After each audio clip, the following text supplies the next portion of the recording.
The demon continued, "When you fall dead with your skull smashed by the mace hurled by my arms, the demigods and sages who offer you oblations and sacrifice in devotional service will also automatically cease to exist like trees without roots."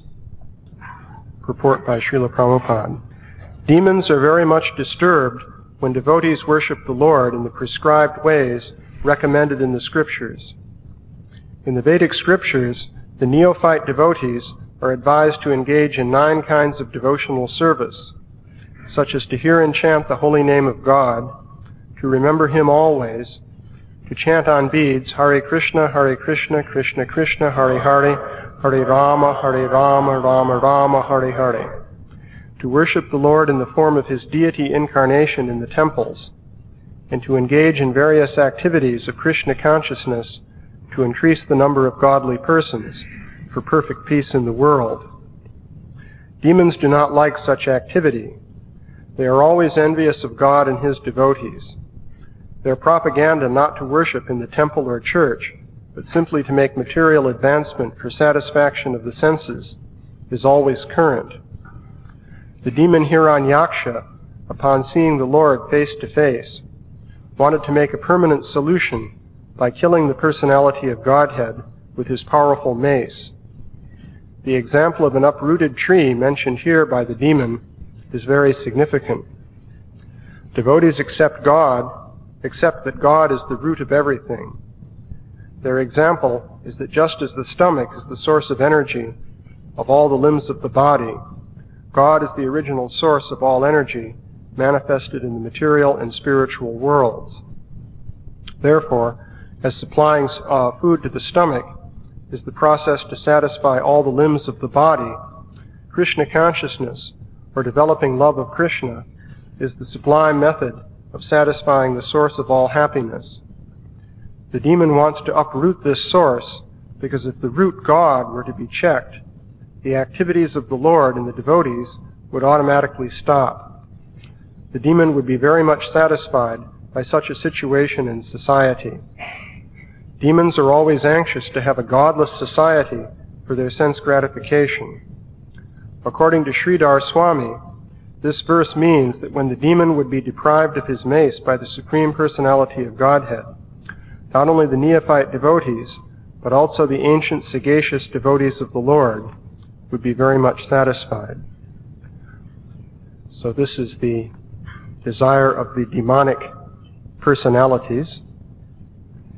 So here we have Hiranyaksha, who is having a direct confrontation with Lord Varaha, who's an incarnation of Godhead, and he would like to destroy him so that the activities of the Lord's devotees would also be destroyed.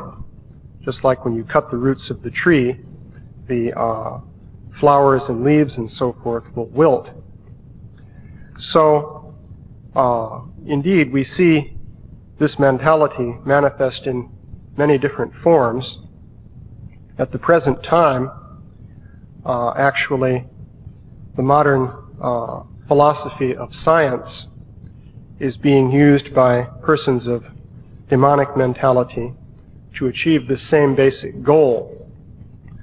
So, in and of itself, there's no reason that science has to play this particular role.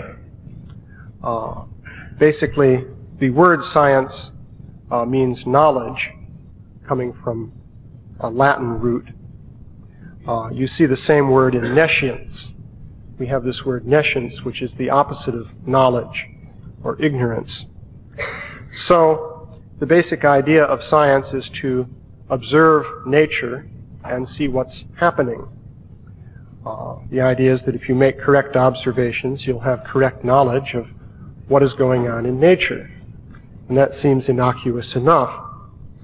But science has been taken over as the vehicle for presenting basically the philosophy of atheism. And the idea is to destroy God at the root through philosophy. Of course, nowadays, it's not possible to kill God by throwing a mace. Of course, it never was possible. But at least Hiranyaksha thought he had a good chance of doing it, because Lord Varaha was pretending to be an embodied being who you might be able to kill by throwing a mace. Of course, actually that wouldn't work, because Lord Varaha was a being of a somewhat different nature than Hiranyaksha was thinking. But nonetheless, he thought he had a good opportunity of smashing the skull of God with a mace. So nowadays, the technique is to smash God using philosophy, and to give credence to your philosophy using the findings of science. So scientists have made certain advances using their particular insights into nature. It's rather interesting that modern science began with a theological concept. The original idea behind modern science is that God is a mathematician. God is supremely rational, and the language of God is geometry. Well, this is perhaps not exactly correct, but at least it is certainly a theistic concept. It assumes that there's a supreme being who thinks and is rational, and in fact who has an interest in mathematics. So this idea was very prominent at about the time of the Protestant Reformation, as it's called. Various pioneering scientists adopted this point of view, and it led them to think that they could successfully investigate nature using mathematics. Because after all, if you think that nature is just something inscrutable and complicated with no rhyme or reason to it, then you won't have any great motive for studying nature, because what's the use? It's just too complicated. But this idea that nature is a very rational system created by a rational being using comprehensible mathematical principles, this led to the idea that you could study nature fruitfully and learn something about it. So scientists proceeded to do that, and lo and behold, they had a lot of success. They found that it was really possible to explain a lot of things in nature using mathematics. So they ultimately came up with what is called the mechanistic picture of nature. This was really developed most prominently by Isaac Newton of undying fame.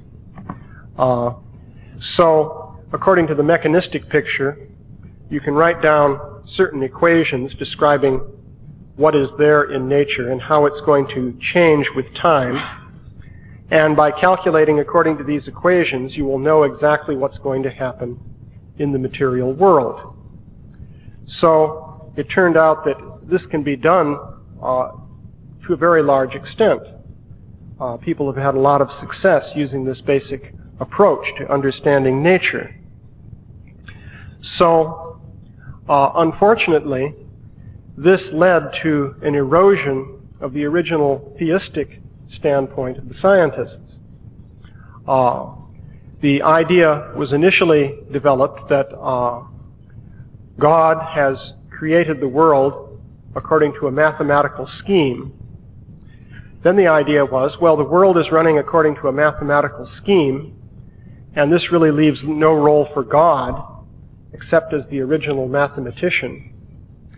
Ultimately, the idea was, well, there's just the world that runs according to mathematics. We just drop God out of the picture altogether. And you might wonder, well, why this development took place. It could be argued that basically it's due to the basic mentality that we see here in Hiranyaksha. Namely, there were people who wanted to eliminate God, and so they took this mechanistic philosophy and basically they cut it at the root. The idea is, the original concept was you have God at the root of the material world. God is rational, and so God creates a world that can be understood in rational terms. Another aspect of this that I didn't mention is the idea that God created the human mind to be rational also. So the reason that the human mind can understand nature through mathematics is that God created nature through mathematics, and God also created the human mind, which can understand mathematics, and so that's why we're able to understand nature with this kind of investigation. So this philosophy or worldview was basically cut at the root by eliminating God from the picture. So the idea is, somehow you have mathematical equations which are not known by anybody. Nobody ever thought of them. In some sense, they just exist, some sort of abstract sense. We won't say exactly what that means. But anyway, the universe follows these equations. And as for us, well, we evolved from primordial slime by a very long and gradual process. And somehow or other, primordial slime, over a period of maybe 3.5 billion years, gave rise to beings that can understand these equations, which exist in some sense. We don't know exactly in what sense they exist. But at least once the primordial slime created us, through the process of evolution, then finally the equations could be thought of by someone.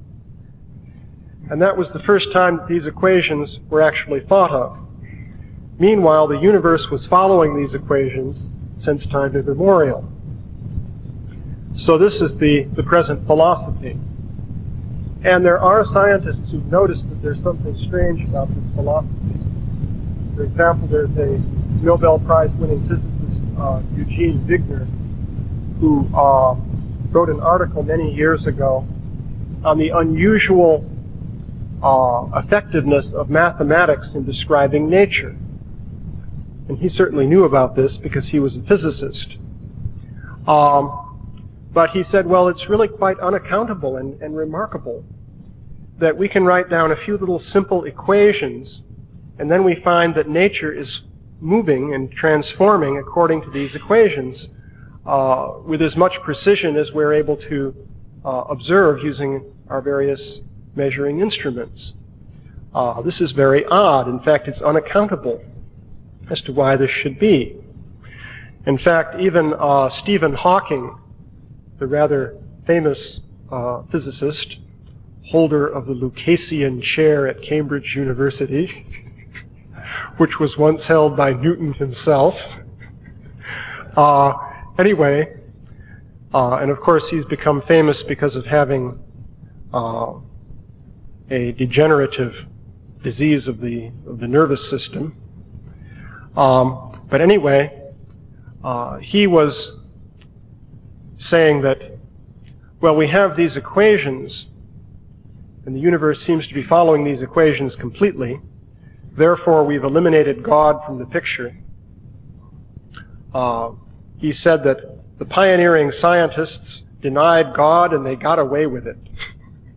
That's one of the interesting phrases in his best-selling book on the subject. Brief History of Time, I think, is the title.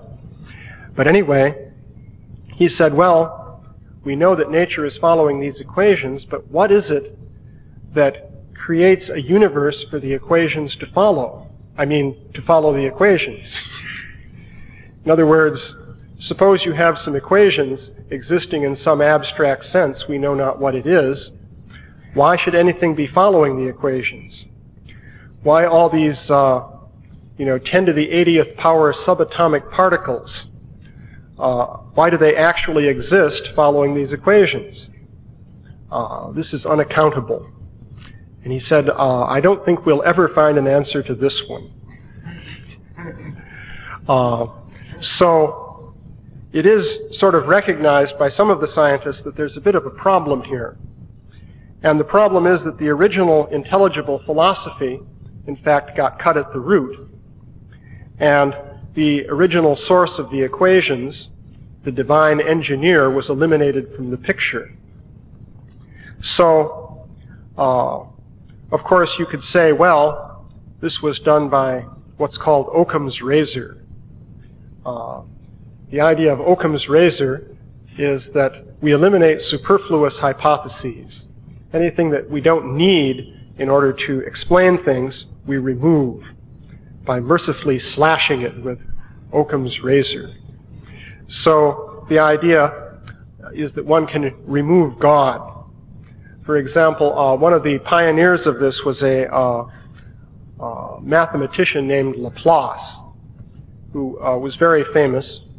It turns out he was also a friend of Napoleon. So he wrote a book on celestial mechanics in which he explained the orbits of the planets using Newtonian mathematics. So anyway, Napoleon one day was leafing through his book, and he said, well, I see that you've made no mention of the Creator in your book. And Laplace is said to have replied, Sir, I had no need of that hypothesis. So, it's interesting, by the way, that Newton himself thought the hypothesis of God was necessary in order to explain the motion of the planets. What Newton observed was that it would seem that the motion of the planets in their orbits might get disordered after some period of time, and he thought that God would be necessary to readjust the motions so that everything would run nicely. So Laplace, of course, didn't think that that would be necessary, and he spent a great deal of effort trying to show that the solar system would be mathematically stable. That is, that it would just run automatically according to Newton's laws forever. This was his ambition. Curiously enough, it has turned out within recent years that the motion of three or more bodies, according to Newton's law, is inherently unstable. This has now been demonstrated mathematically. There's a thing called deterministic chaos, in which you can show that the trajectories of objects governed by certain equations will become wild and disordered. It turns out that this applies to the motion of planets according to Newton's laws. So in fact, we do not know that the solar system is stable. The planets could go out of their orbits and collide with one another and all that sort of thing. So, in any case,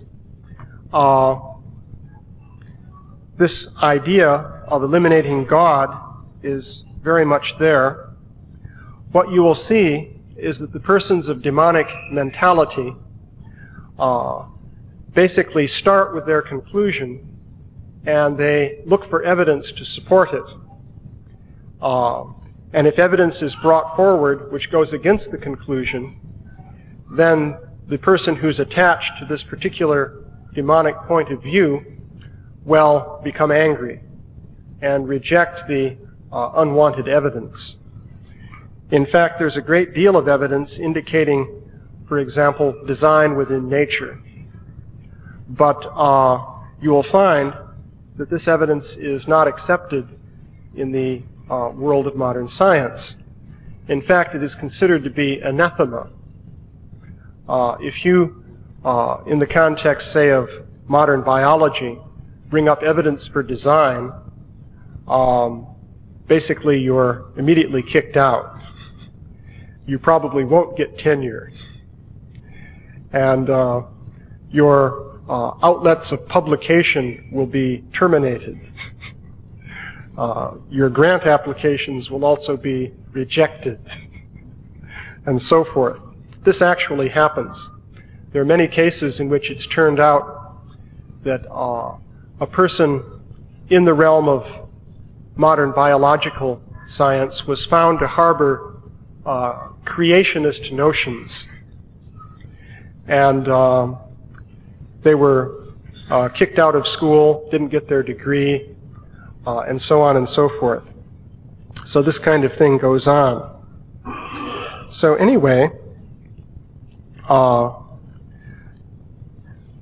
another interesting thing that came up recently, not too long ago I was on a radio show, which is broadcast from Baltimore, Maryland. And this was a show dealing with the book Mechanistic, Non-Mechanistic Science that I wrote a few years back. But one topic that came up on the show was the negative theological argument. And it's kind of interesting to consider that. Actually, I hadn't thought about it for a few years. But the interviewer sprang it on me right in the middle of the show. But what this deals with is the following thing. One of the main supports for the theory of evolution is that if you look at different organisms, you'll find that many of them have rather defective bodily forms in many different respects. Of course, you can see this. Just look at all the animals that are dead by the side of the road around here. Organisms have all kinds of sort of arbitrary, funny designs within their bodies. The human body is like that also. We walk around on two legs, but the arrangement of the muscles down here is not very good, so sometimes we get hernias, and there's so many different defects. So the argument then is, well, if God is supremely intelligent, then God certainly would not create things like this. But things are like this. Therefore, there's no God, and therefore it must be that everything evolved. This is the reasoning which is used. Very standard line of reasoning. Darwin once put it by saying that, are we to believe that God created several 100 million years of vile molluscan creatures? Just consider a mollusk, for example. Would God create a mollusk? You can ask yourself, would a supreme intelligent being create this little creature between two shells that basically eats sewage and so forth? So this is the argument that is made. So the point, though, is this is actually a theological argument. It is based on underlying ideas of what God must be and what God must do. Therefore, this argument falls solidly in the domain of theology. In fact, it's a variation of the argument from evil for the non-existence of God. The basic argument is, well, there's imperfection and suffering and evil within this world. If God is perfect, He wouldn't have done that. Basically, this is a theology that says that God could only create the spiritual world and not the material world. If there's a material world, that just stands as a disproof of the existence of God. So this is a theological argument. It can be answered only by theological arguments. You see, if you try to answer this argument within the domain of empirical science, you can't really answer it. But you can answer it theologically. But what the scientist does is he presents this theological argument as science, and he demands a scientific answer. And if there's no scientific answer forthcoming, then he says, well, the argument holds, and therefore there's no God, and everything happened according to evolution. So, a comment on the negative theological argument. So, in any case, let's see. Oh, it's interesting also, by the way, that theological arguments do inevitably come up in the context of scientific questions. I had an experience of that recently when I gave a lecture at Worcester Polytechnic Institute up in Massachusetts, I guess, near Boston. I had given a basic description of how the world might work, in which mind is introduced into the world as a fundamental agency, causing things to happen. And you can do this within the context of science, because one can talk about different kinds of energy, and it is also possible to talk about a mind energy, just like Krishna in Bhagavad Gita speaks of the different separated energies. There's gross matter, and then there's mind, intelligence, and false ego. So I was presenting a basic model of that form, and various questions were asked by the students.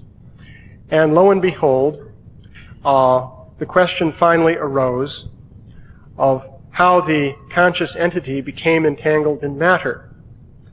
In other words, this is the origin of the conditioned state of the jiva question. So I said, well, you've raised a theological question, and so I have to give you a theological answer, which in fact would be related to the theological answer you would give for the negative theological argument in theory of evolution. Basically, it's the question of how imperfect conditioned consciousness ever came to be in the first place, if everyone is a perfected jiva soul serving Krishna in Vaikuntha or something like that. So there were some scientific skeptics in the audience who were horrified that I was bringing up theology. And this one lady especially was quite upset. And she said, the whole purpose of your presentation is just to present this theology concerning the soul. And of course she was right. But I pointed out, though, that actually all of these different things fit together. The theological questions and the scientific questions all fit together inextricably, so that if you follow the strand of scientific reasoning far enough, you're going to wind up confronting basic theological issues, which means that science, as a strictly mechanistic, empiric endeavor, if it is followed to its ultimate limits, you find it branching over into other domains of discourse, theological and philosophical domains. So science cannot be all-encompassing in and of itself within its mathematical and empirical framework. It has boundaries that lead over into other realms of discourse. So I'll stop there. Are there any questions or comments, Murli?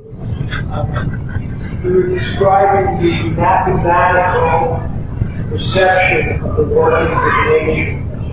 So my question is being able to translate it into mathematical equations.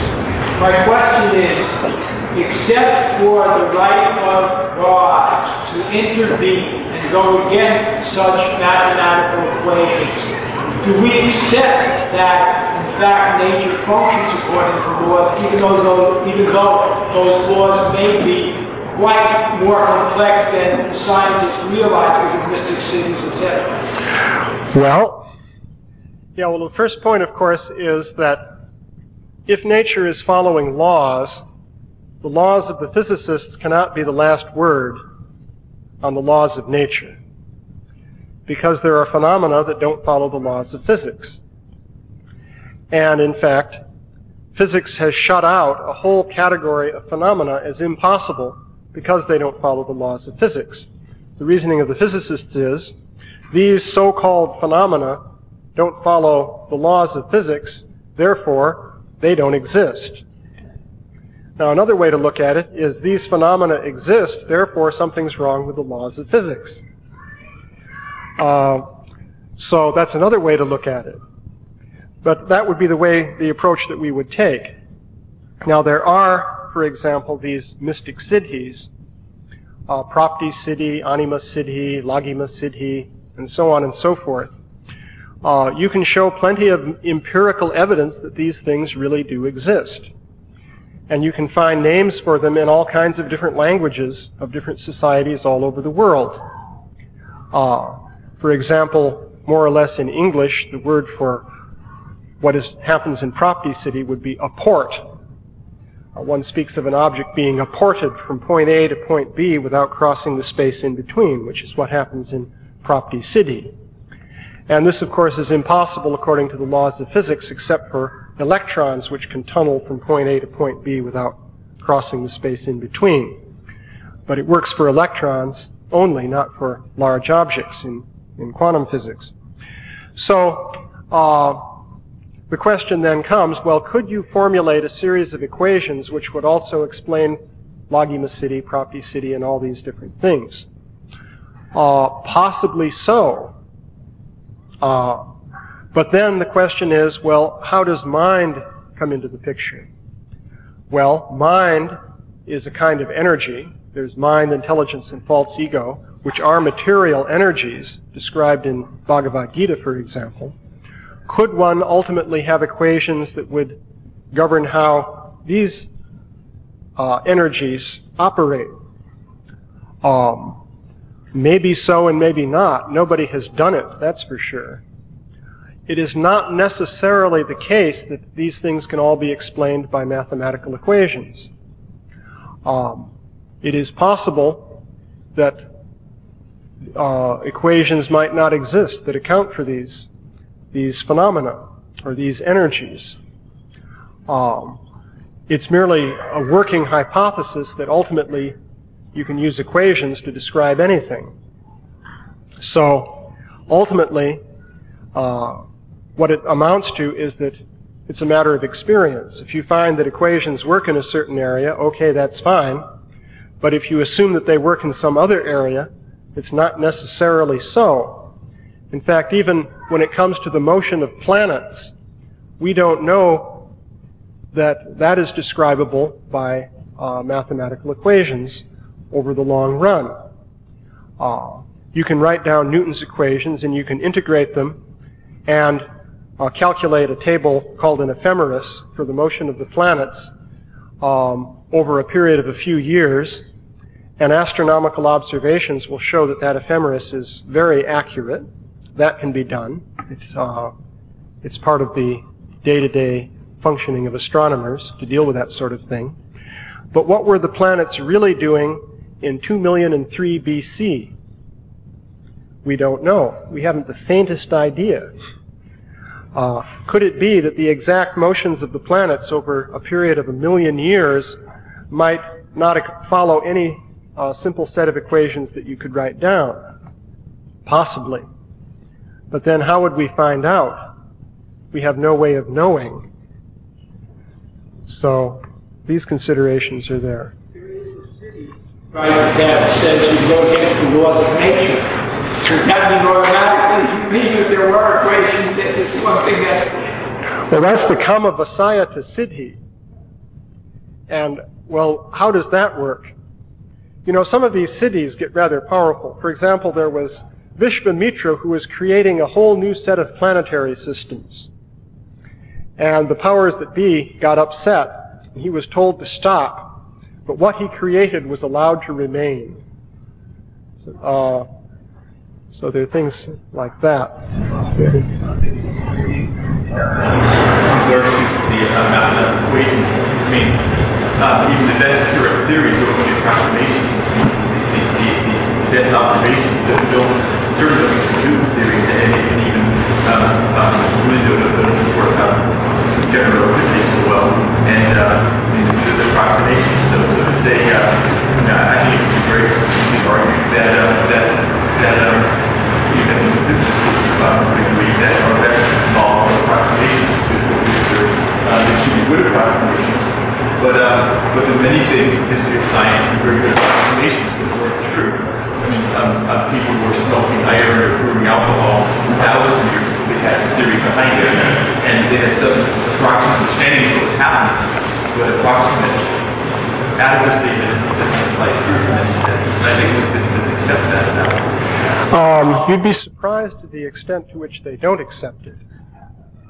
You see, they'll accept it as long as certain crucial issues don't come up. But suppose you were to say this. Suppose you were to say, yes, the laws of physics are approximations, and this provides a loophole which allows supreme consciousness to regulate the affairs of nature. Well, at that point, suddenly they'll say, no, they're not approximations, they are perfectly precise and exact. Therefore, the supreme consciousness does not have any opportunity to manipulate the phenomena of nature. As soon as an important issue like that comes up, they're going to want to close off that loophole. So, but certainly they are approximations in the obvious, for the obvious reason that anything you measure has to be approximate. No measurement is perfectly exact. Yeah? The theory of evolution, there seems to be this impetus of change because the desire to survive, survival of the fittest, but when you talk about all these mathematical equations, what's the justification for them to Excuse me? I couldn't hear. Speak up. No, just...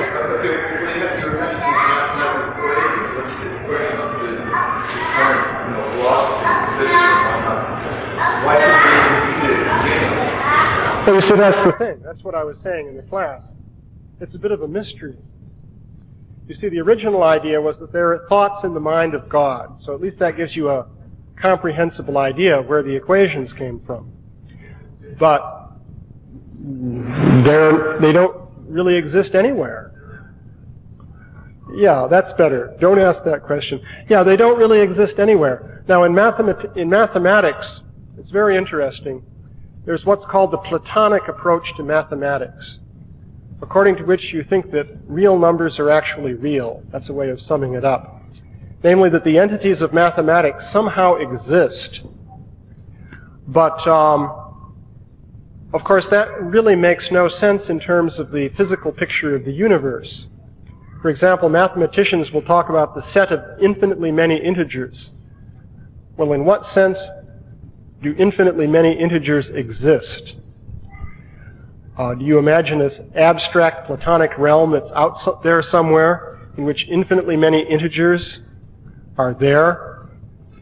If so, you may as well imagine God. I mean, if you can accommodate a Platonic realm with an infinity of integers, then what's wrong with having God?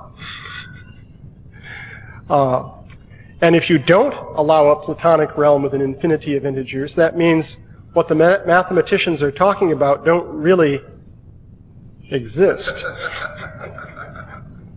So then what are they talking about? So it becomes a bit curious. But anyway, all glories to Srila Prabhupada.